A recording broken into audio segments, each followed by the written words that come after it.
Are apps not showing up on your Google Play Store searches? It's frustrating when you know an app exists but can't find it.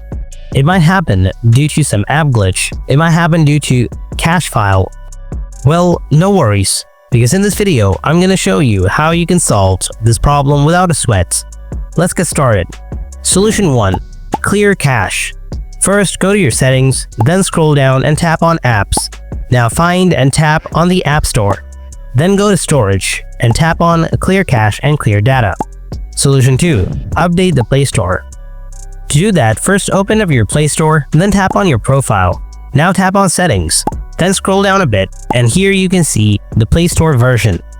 If you see any updates available here, tap on it. Solution 3.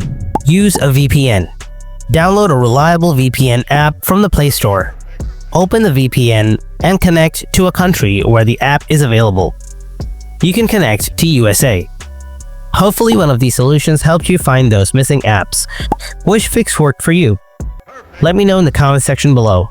If this helped, hit the like button and subscribe for more tech tips. Thanks for watching.